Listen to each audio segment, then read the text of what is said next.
Well, hello, and welcome back, guys. Thank you for picking out my topic today because this topic is so important. It is so amazing as it relates to the power of what you're going to discover today. It is very, very powerful. If you use it and apply this principle, you will be blown away with the results of what you can accomplish and what you can avoid by knowing this principle. So let's go ahead and jump right in. The topic for today is, drum roll please, yes, you guessed it. The topic of today is 3 little words that will guarantee failure. 3 words that will guarantee failure. We all know that there's power in words. Hello, Robert. Hello, Elise. We all know that there's power in words. And if you didn't know, I highly suggest you go online and Google Dr. Emoto's study on words. There's studies that's been done on rice. There's studies that's been done on water. And so let's take the rice, for example. Basically, he took rice and you can do this at home too.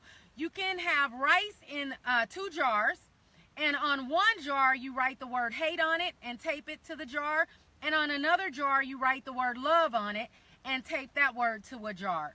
And also, if you want to make it even more dramatic and have more dramatic effects, every single day when you wake up, and you walk past those jars, you can look at the jar that says hate and with a very angry voice look down at that jar and say hate. And look at the jar that says love, look down at it and smile and say love to that jar. And in days, guys, not weeks, not months, in days, you will see the jar that had the word hate on it. You will see that it starts to mold. It starts to, it's becoming disintegrated. Like literally, it is being torn down with just one word. So there's a vibratory match to every single word in the world. And that's why actually I don't even use the word H-A-T-E. I'm almost scared to spell it. Another word, if you're married, I highly recommend you don't use is D-I-V-O-R-C-E. I almost didn't know how to spell it. Don't use that D word. Do not make it a law for yourself that you refuse to use the D word if you're married. I don't even care if you're giving an example. Just spell it out. Don't say it. Words have power. And they're either building you up or destroying you, or they're building somebody else up or destroying them. So words have a very, very strong effect. And today I'm going to teach you 3 words that many people say, and they don't know that they're destroying their goals by saying these 3 words. And so first, let me tell you what the 3 words are. I'll tell you right up front. I'm not going to keep you on the edge of your seats. I will tell you what these 3 words are, and I highly suggest that you never, ever again use them in life. Does anybody want to guess? Anybody want to guess what the 3 words are that you never, ever want to use? 3 words. Anybody want to guess? Hey, Aria. Hey, Nicholas. Hey, Charles. Welcome. Anybody want to guess? Okay, I can't wait anymore. I have to just tell it. The 3 words you never want to use in life are, I will try. I will try. And you may think those words are pretty decent. You may think there's nothing wrong with saying I will try. But let me tell you, when I first started discovering people using this word, and it was actually causing them not to get their results that they wanted. It was causing them not to reach their goals. So here in Naples, Florida, you know, we work with clients with fitness, health, wellness, body, mind, transformation, all that good stuff.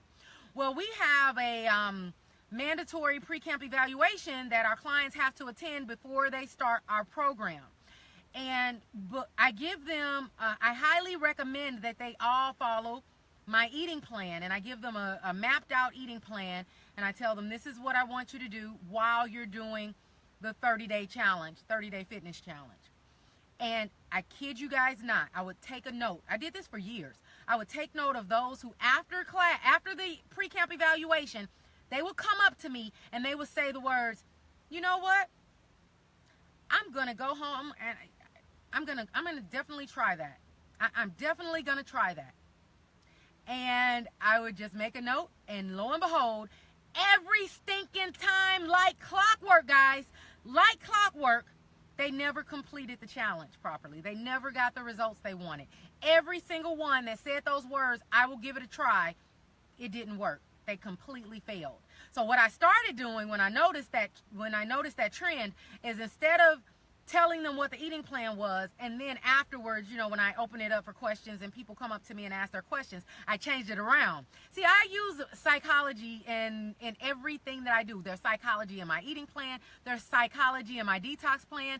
There's psychology in everything. Because when I found out the number one reason why people fail diets is because it's a psychological reason. The number one reason they fail diets is a psychological reason.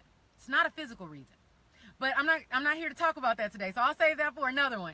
But here's the deal. So what I started doing, I used a little reverse psychology. What I started doing is, when I would do my pre-camp evaluation, I would tell them what the eating plan was that they needed to follow for the 30 days. And then, after I was done telling them, I would say magic words to them. I would say, now here, guys, I just gave you something very powerful that I want you to follow for the next 30 days. Do not go into this with a mindset of, I will try, because if you do, you will fail. So you have to have a resolute mindset in doing this. You have to tell yourself, I will do this for this specified amount of time, and your results will blow you away. Just by them eliminating, I will try it, it increased the success ratios by 80%, guys. That's how powerful it is. That's how powerful it is to stay away from those stinking negative words, I will try. Here's what you do when you say, I will try. Because you may say, okay, what I think I'm doing when I say the words, I will try, what I think I am doing, I think that I'm saying, well, you know what? If it doesn't work out, at least I tried. That's what you think you're doing. You're setting yourself up for what you think is protection. It's a protection mechanism. So, see, Robert, thanks for your honesty. He said, I say those words all the time. He said, I say those words all the time. And I'm telling you, Robert, from now on, from this day forward, if you adhere to this advice that I'm giving you today, your life will change. You'll start reaching your goals in freaking record time. You will start reaching your goals in record time if you never say those 3 words again in your life. So here's the deal. This is what happens when you say the word, I will try. You actually set an intention to fail. Is that deep or is that deep? When you use the words, I will try, you actually are setting an intention to fail. Everything we say has an intention attached to it. If you ask someone to go on a date with you, you have a certain intention. If you ask someone to marry you, you have a certain intention.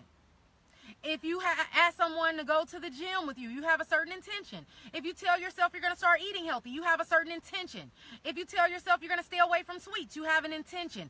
Everything you say, there's an intention behind it. Thank you, guys. I am recognizing the hearts and the likes and the shares. I appreciate that. So the bottom line is, you have an intention that is attached to everything you say. So all I'm saying is, the intention that's attached to the words, I will try, is basically translated to, I will fail. I don't know when. I don't know if it will be in day 1 or day 3, but I will fail. So let me kind of prepare myself mentally, because I plan to fail. So no more. They don't do anything for you. Some words are either building you up or tearing you down. And those words are tearing you down on a cellular level, on a physical level, on a mental level, emotional level. They're tearing you down. There's no success in I will try. None whatsoever. No success. Not a stitch of success in I will try. And as a matter of fact, you're actually psyching yourself out. You're psyching yourself out, because in that moment when you say those words, you think that you're going to get a different result. But then when it's all said and done, you actually don't reach your goal. Or it takes you forever to reach your goal, which is almost to me like not reaching it at all. Because if you could have freaking reached 4 goals in the time it took you to reach 1 goal, because you used the words, I will try. So what do you say instead of I will try? You say a statement that is resolute. You say something like, oh, this is done. I like what Will Smith said. I saw an interview with him once, or maybe he said this in a movie, I don't know. But he said, oh, there is no plan B. Somebody asked him what his plan B was. He said, oh, there is no plan B. That's resolute. When somebody asks you what your plan B is, and you say, oh, there is no plan B, and you say it with certainty like that, oh, you're good to go. You will accomplish your goal. You actually will exceed your expectations when you are resolute. You will exceed your expectations when you make statements like, I'm unstoppable. Nothing will stop me from hitting this goal. Nothing will get in my way. I am going to make this happen under all circumstances, no matter what happens. Eminem said it in his song when he said, failure is not an option. When he said failure is not an option, oh, baby, those are resolute words. Failure is not an option? Oh, that's huge. You are on your way to victory when you are resolute, when you stand your ground, when you're confident in what you're saying and what you're doing and what you plan on reaching and achieving. When you're confident, and keep in mind, it doesn't matter if you still have doubt, because I don't care who you are. I don't care what you're achieving. We all have doubt. We all have that little voice inside of our heads that say, well, maybe you won't. Well, you tried it before and it didn't work. We all have that voice that tries to basically stop us before we even start. You have to speak loud. In my opinion, one of the reasons why you have to speak loud and be resolute and confident is to freaking shut that voice down. You may not turn it all the way off, but you'll silence it. You'll turn that volume from a 10 to a 1. When you let your voice override that negative voice that's telling you you can't do it, that's telling you you failed at it 20 times. Oh, well, I'm about to hit it on time 21. Oh, well, you're right. So I'm glad it's resonating with you, Aria and Matt and Mari. Thank you for joining me today. And this was a good topic. This topic freaking fires me up because of the fact that there's so many people oh my gosh, guys, I see people that have so much potential. It's not even funny. I meet a lot of new people all the time. And I meet people that have so much potential and they tear themselves down before they can even get a chance when they because of simple mistakes. A simple mistake, just like saying I will try. That's a simple mistake, but it's a costly mistake. So that's it, ladies and gentlemen. I am done. Catch me here on the next Facebook Live, baby. Until next time, R3 for life. That stands for reverse, retrain, rebuild your body and mind, baby. Aren't you glad we can rebuild it? Aren't you glad we're not just stuck in the toxic, negative mindset, toxic, negative body, toxic, negative emotions? Aren't you glad we could change it? I'm glad we could change it. Until next time, bye.